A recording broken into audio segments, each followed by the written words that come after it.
My name is Thorsten Overgaard. I'm a Danish photographer. I travel the world taking photographs and teaching photography. Today I will talk about the Leica Q3 43 and I'll also compare it to the traditional Leica Q3 with 28mm lens.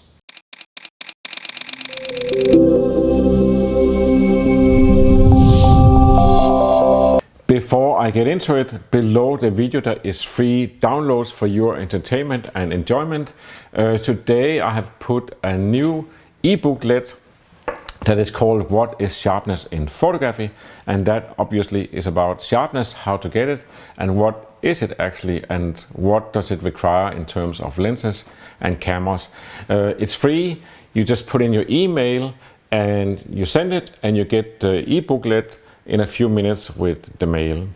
Also today I made a new ebook about the Leica Q3 that is called the part of the Leica Q3 43, and that is simply just where I go over all the features and mechanical parts of the camera. It's not the full know-all ebook about the Leica Q3 43.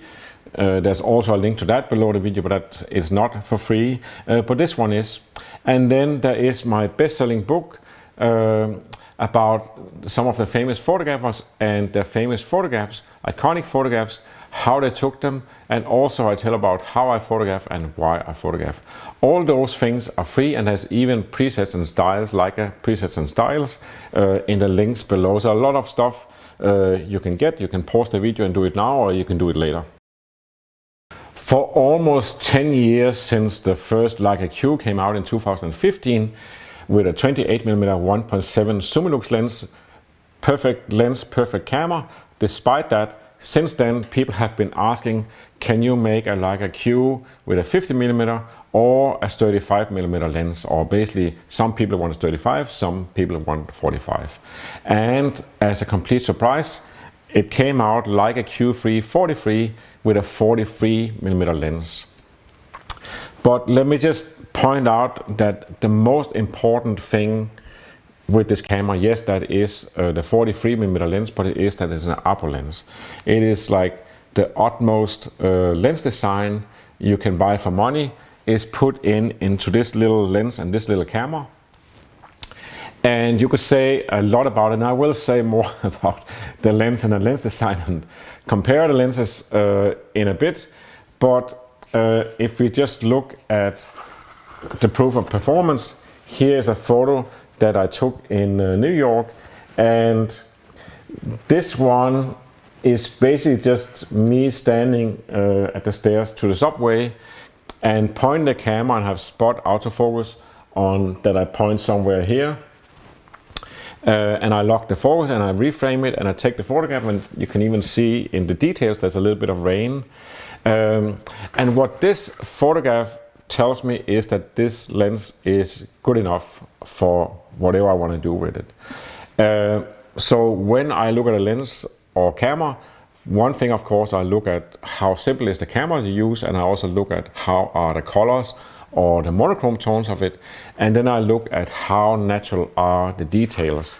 And you say, yes, we have 60 megapixels, we have a razor sharp lens, and all that normally you think is great in photography. You should have sharpness, and lots of megapixels. But what I look at is how natural is the tones and the textures. Does this feel like almost I can touch the skin or the beard or the hair? And it does. And you can say seldom are you going to print a picture this size. You can print even much bigger. You can print 6 feet or 180 centimeters tall prints of this. Absolutely no problem. I have on my online article, the online review and user report, I have how to make really big prints from this camera and any other camera.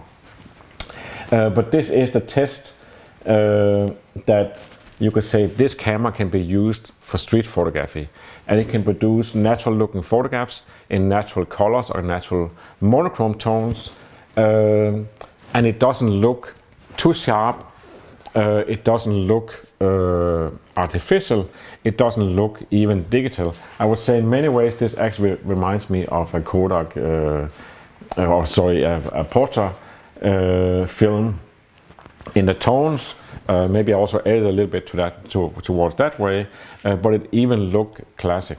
So this is for me one of the first photographs I did with this camera, where I said, no, this is how this camera works, and it works for what I'm going to use it for, which is going to be reportage, portraits, and street, along with the other cameras I have.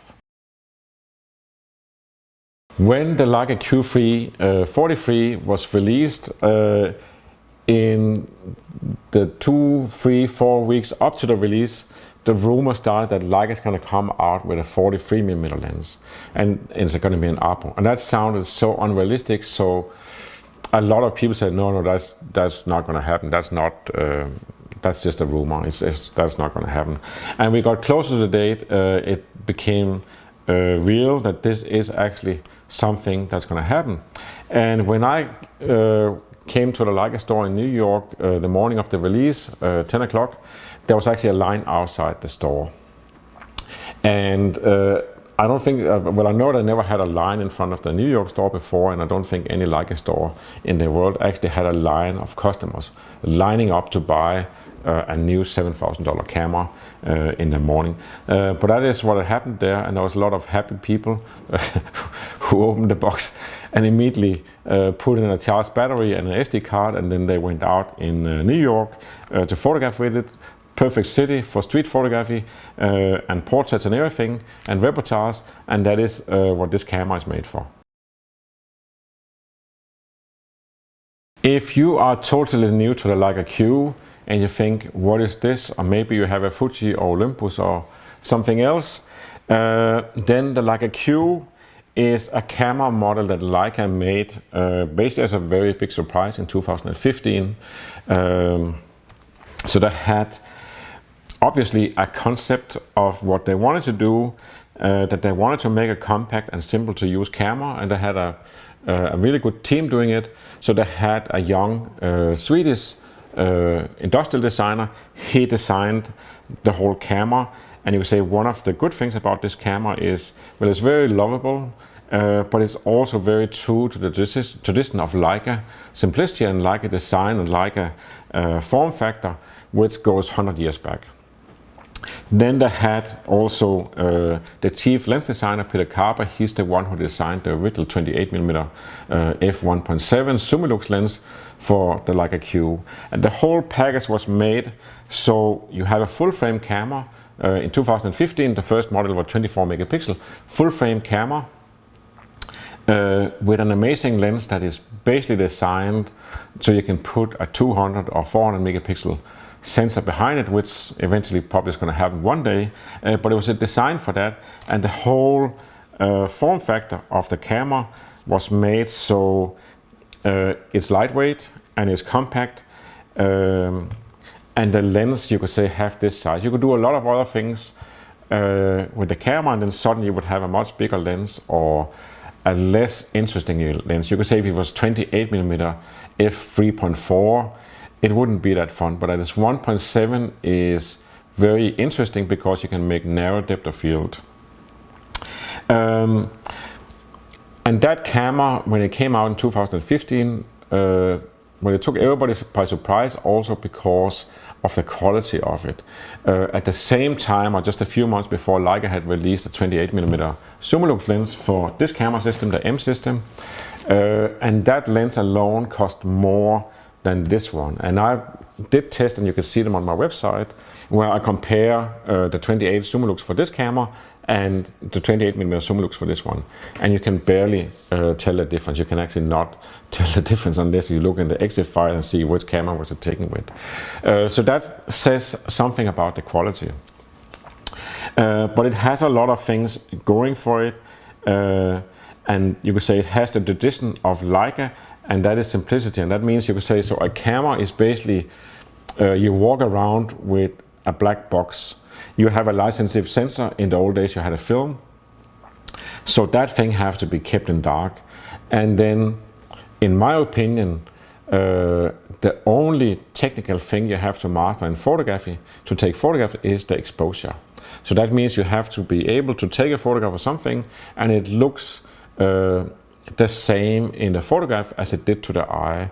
And especially prominent, you take photograph of faces, then the skin tone of the face have to be the same as a real skin tone. It shouldn't be white, it shouldn't be darker or something, it should be that exact tone. And you say take a photo of a city, it should look like that. So that is exposure. And you say, how do you set exposure per camera? Well, a lot of cameras these days, the camera does it for you. You set it to auto, and auto means self, so the camera's going to do it themselves. Traditionally usually that result in that 70% of your pictures are okay, and 30% are, you can trash them. And the usual solution for it is that you buy the new upgraded version of the camera when it comes in 2 or 3 years, but it's still the same problem because the camera is doing it by itself, and the camera doesn't know what you take photos of. So here you go towards manual. So one thing you could say with a Leica Q, any of the models, you can always set here on auto aperture, auto exposure, and auto ISO, and then you can basically use it like an iPhone. The camera is going to figure out everything, so you can do that. But what a Leica traditionally have is that it has here an aperture ring actually on the lens. If you go look at many cameras today, they don't have that feature. You have to go into the menu and change it, so you're never going to go there, and maybe you don't know what it is. So aperture is here where you change the size of the hole through the lens. So there's aperture blades, is metal that moves, and it's actually the same you have in the eyes. If you look and suddenly the pupils are small and then they're big in the dark, that's exactly the same principle you have here, and that's a way to control how much light. And an aperture here can actually go from 100% light down to 2.5% light. That's how much you can control the light here or reduce the light.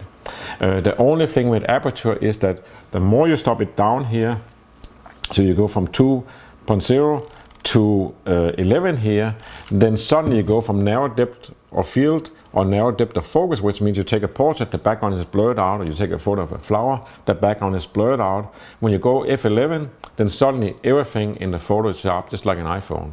And that could say sometimes it's practical, but in most cases you want to direct the viewer's attention to what is in focus, so you direct that you have narrow depth of field. So that is something you can do with the aperture ring here. Then you have the second control of light is the shutter speed here, and there is in all cameras there is simply a metal curtain going up and down. So if you set it to 125th of a second, then the curtain goes up for just 125th of a second. That's very short, but that is what ensures the correct exposure. And that is how it traditionally is in cameras.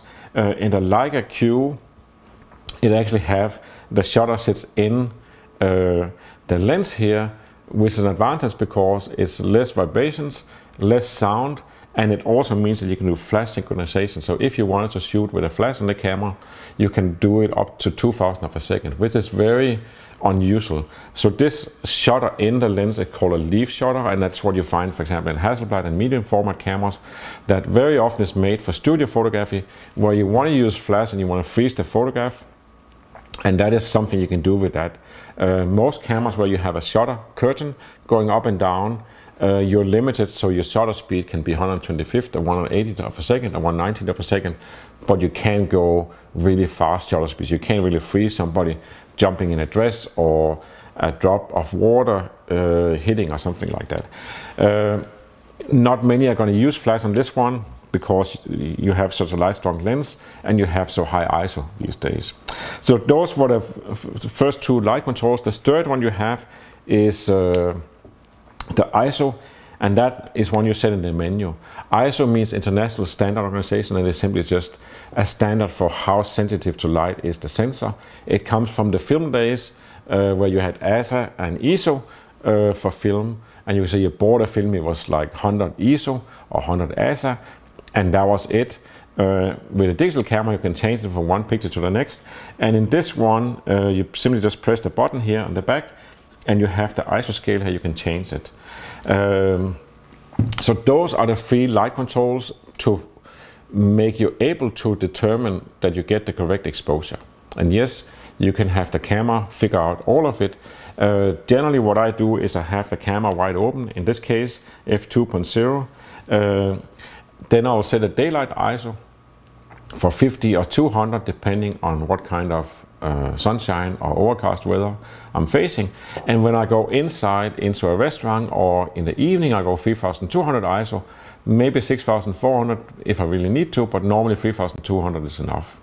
So that means that I have wide open shutter, wide open aperture, and I have a set ISO. So the only thing that changes is the shutter speed. And what I do based on any camera is I start on an aperture priority.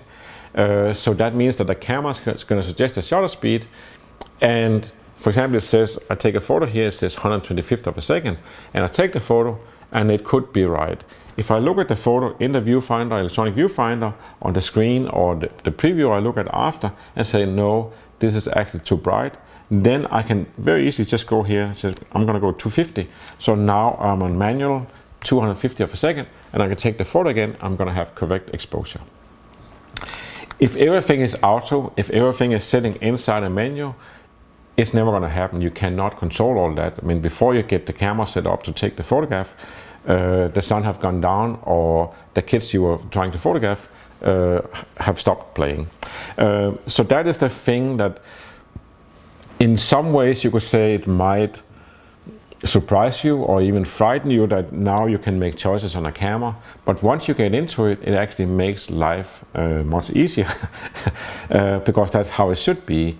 And these three things that sometimes you heard about, the exposure triangle, and that is what it is, that you can increase the ISO, reduce the aperture, and so on to get the correct exposure. But that's all what it's about. And you can say correct exposure is very easy. You look in an electronic viewfinder, you look at the screen, you see this is too bright or this is too dark, I want to change it. There is also an option, you can go in here and use the thumb wheel here to over and underexpose. I don't really like that, I like to play with the time, but you're free of course to use the wheel. It's one of the reasons that it's there.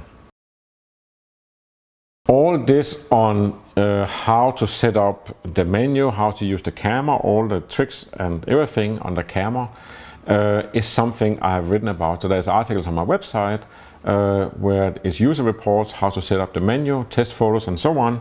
And I also have my Leica Q know-all ebook. I have one on the Q, the Q2, the Q3, Q3 43 and so on. And I also have video masterclasses on my website that you can buy and study. And of course also I do my workshops around the world. I do like 25 countries a year. And it's not only Leica photographers, but it's mainly Leica photographers. And I would say it's 30% of people who do my workshops these days, they use a Leica Q. A lot use the Leica M, and some use the Leica SL, and so on. Speaking of sharpness, one of the concepts of the Leica Q originally with the 28mm zoom lux was and is that here you have so much resolution on the sensor. Even back then, 2015, it was 24 megapixels, but I was still considered a fairly big sensor or high resolution sensor. It's not like the sensor is bigger, it's the same 24 times 36 millimeters. And when you put on a lens that can capture every detail, then basically you can just crop the picture. And that's a concept that lens designer Peter Karpe have thought about, and he kind of liked that idea. You could say maybe it came from when Leica made the medium format Leica S camera. There was actually a camera where, compared to everything else that existed, when you took a picture, and the lenses were great also, when you took a picture, I mean, you didn't have to walk over to take the photo, you just take the photo and crop it, because there was enough power behind it in terms of pixels and resolution of the lens. So it's a little bit the same concept that goes again in the Q, that it is a 28mm, but then you can crop it to 35, 50, and up to 90mm in this one. And it's not an easy concept to sell. You can say when somebody buys a 24 megapixel camera, or they buy a 47 megapixel camera, or in this case a 60 megapixel, they want 60 megapixel pictures, which is understandable, and it goes with normal thinking that that's what you want, that you want as much resolution as you can get and as you paid for. But the Q343, you can actually zoom all the way into 150 millimeter. And you can see I took a photo in New York of a street, and where there's a street sign, and then you can see the 150 millimeter crop. And then also, if you go in even more detail, you can actually read the small text on the sign. So that's how ridiculous detailed the lens and the sensor is compared. If you take a 150 millimeter crop, then you basically just take the center of the sensor, and that is the same as 5 megapixel. And that doesn't sound as much in these days because everything is so many megapixels. So 5 megapixels must be nothing. But if you consider that an iPhone 16 Pro, when you look at the screen, if you have a picture full on the screen, is 3 megapixels. So a lot of the stuff you look at on Facebook, Instagram, emails, websites is not even close to 5 megapixels, it's much less. But of course, if you take a photograph, it is nice that you took a really great photograph that is actually 60 or 150 megapixels, as much as you can get, and you can say then it's also future proof. It's something that in some ways I agree with it, but in the other way I don't agree with it. You could say if you go into a gallery or you look at a website or Instagram or a photo book, you don't think about what kind of lenses is taken with what kind of camera, how many megapixels or anything like that. You just look at the picture and you think, wow, I like this photograph. And you will see there's a lot of photographs that you like that are not very high resolution, they're not even sharp. They might not even be technically great in gray tones, or if they're color, they might not even be accurate colors. Sometimes the main colors, it is the colors or the tones, but most often what hits you when you see a photograph is the emotional impact. And that you can do in 5 megapixel, 1 megapixel, or 200 megapixel. That doesn't really make a difference. And then you can say in terms of future proof, I do have, as part of my article online and in my Leica Q343 Know All ebook, I have a section about how do you enlarge pictures. And the fact is that you can take a 5 megapixel picture, you can take a 24 megapixel picture, and you can blow it up to a really big print, and it's still going to look sharp. You could say the problem if you take a 5 megapixel photograph, then for print size is 300 pixels basically per inch. So you could say when you stretch it further than that, than the actual natural 100% size from 5 megapixel, then it pixelates. So the way to deal with that is you take the camera into Photoshop or similar program and you enlarge it. And that basically just means that now you fill out, you could say you take 1 inch that is 300 pixels, and then you make it 10x, so now you have 3000 pixels to tell the same story or the same detail of the photograph, and it's going to look the same. And the thing is, when you look at a photo here, you see this size. When you look at a bigger print, you see it over here. You look at a big wall print, you look at it over there. You look at a billboard, it's way over there. So kind of like the size radio look at is the same. So what looks sharp here is going to look sharp also in any of the other sizes. There is one special thing you could say that I know if you go into galleries. Well, you could say one thing, you have galleries. One is where they sell paintings. Then you have where they sell classic art photography, Henrik T. and stuff like that. But if you go into more trendy galleries where they sell prints and posters and sometimes limited signed editions to people's homes, and you can say where people come in and that they have a wall this size and they have these colors and they need something to put on the wall that they like and that fit this. In that case, very often sharpness is very important in the sense that people look at photos and say, wow, this is really sharp, and that is part of the reason why they want that photograph, because it impressed them, the detailedness and the sharpness. So that's basically one of the few, you would say that that's the two exceptions where sharpness and megapixel actually makes a difference, is those 20 galleries. And then for us, when we buy a new lens or camera, we want to zoom in and confirm ourselves that we spent 7,000 on a camera or $9,300 on a lens, and it's really worth every penny because I can see every details.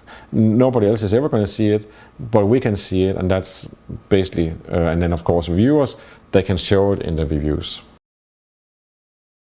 So now we're getting somewhere, and maybe you wonder what is the difference between this Leica and the 28, and you could also say the monochrome, and what about the Leica SL here.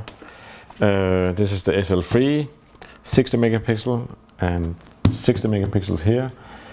And then you have here the M10R. I also have a Leica M11 lying around somewhere. That's 11 megapixels also.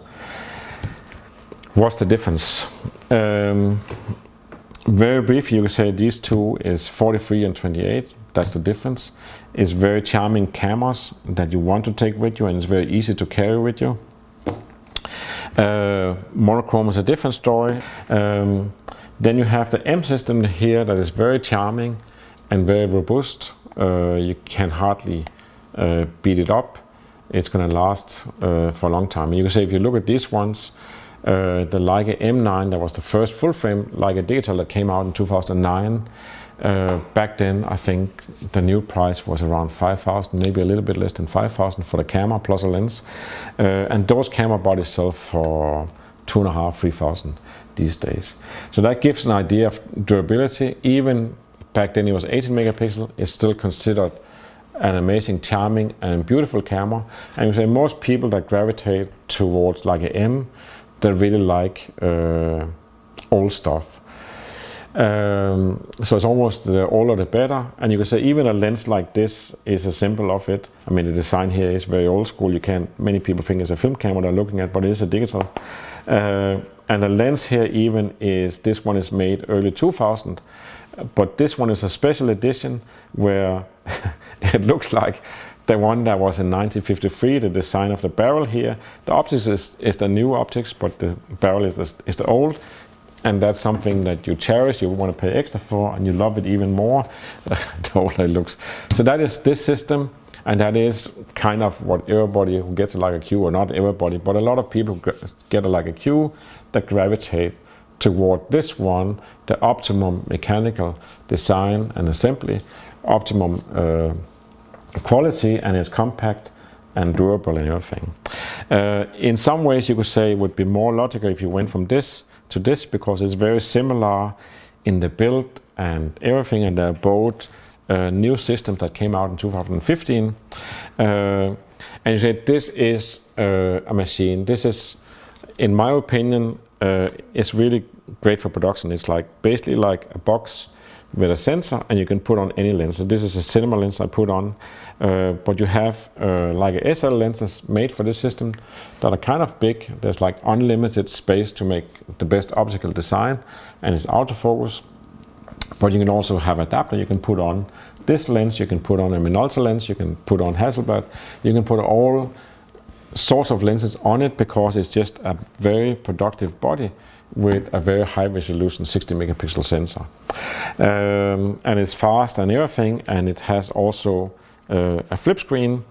You can say the downside with this one is that it's not fun to walk around with this one a whole day in Paris, where you also want to go to cafe and have lunch and buy new shoes and look at scarves and so on, and climb up the Eiffel Tower and so on.